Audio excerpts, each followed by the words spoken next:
Welcome back, everyone. We are continuing our conversation of mental health with Wyoming Behavioral Institute, and we got Karen joining us yet again. How are we doing, Karen? Good, thank you. How are you today? It is a pleasure to have you on. I am doing great. We are talking about depression. There's so many questions, so much that goes into depression. Yes. But how do you detect depression, and where do you see it in different age groups?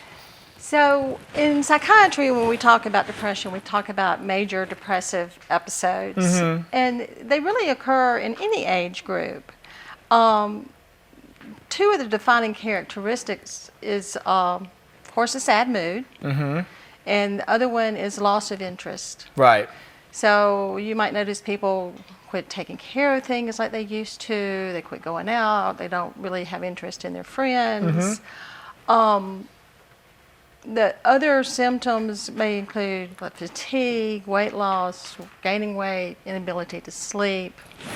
And these symptoms occur even down into children. Sure. But with children, the sad mood is often seen as irritability. Right. They are very anxious at times, clingy to the parents, avoidant of situations.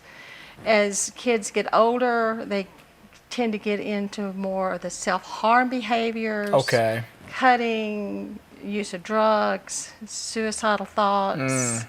And this can continue on into early adulthood. Sure. Usually worsening if it's not treated. Actually, for 5 to 14-year-olds, suicide is the 4th leading cause of death. No, I don't like to hear that at all. It's just amazing. And then shocking. From 15 to 34-year-olds, it's the 2nd leading cause of death. You don't like those numbers at all, no. Yeah, and for like 9 to 10-year-olds, over the past 10 years, the suicide rate has tripled. My gosh. So it's really important that we start recognizing the kids, and young adults and older adults. Got to get that word out. Right, in older adults, it changes again a little bit too, although they can still have a lot of suicidal behavior. They tend to have more complaints of pain, withdrawal. Sure. And it changes through the lifespan, but it's still a very dangerous and recurrent disorder. Now, we just talked about kids, how it really affects them, but now we have men, we have women. Do they experience the same symptoms, or do they differ? It's terrible, but men get skinny while women get fat. Interesting, okay. Yeah. And also, men tend to use more substance abuse, where women tend to have more somatic complaints like headaches, stomach aches, body aches, don't feel good, fatigue. Okay, so it definitely has some big differences when you're talking genders. Right. And then, as we move on, people who suffer from depression, are certain people more susceptible to suffering or not? Right. Definitely there are some people more susceptible. There are several different determinants.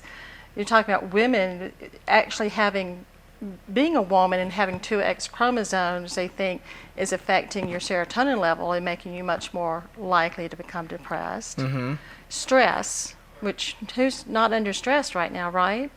Everybody's stressed out, I'm especially with COVID, for sure. I'm a little worried about how the mental health fallout is going to come from this stress load everybody's just been carrying. Right. So any increase in stress makes a person more vulnerable. Adverse childhood events, children that are going through hard times, their parents are going through hard times, that affects them. And they often need more support. Right. And real quick, if people are depressed, if they're experiencing symptoms, what can WBI do to give those people help? So we have a 24-hour hotline that they can call, have a free assessment. They can get referrals to local mental health centers, to inpatient WBI if that's needed, to local therapists. People can start by talking to their primary care doctor.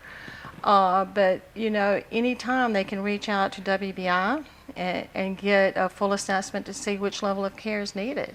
Awesome. Well, great insight, Karen. Thank you so much for touching on such a huge topic with children and everybody of all ages. We'll continue these mental health talks right here on NewsNet Wyoming. We'll be right back.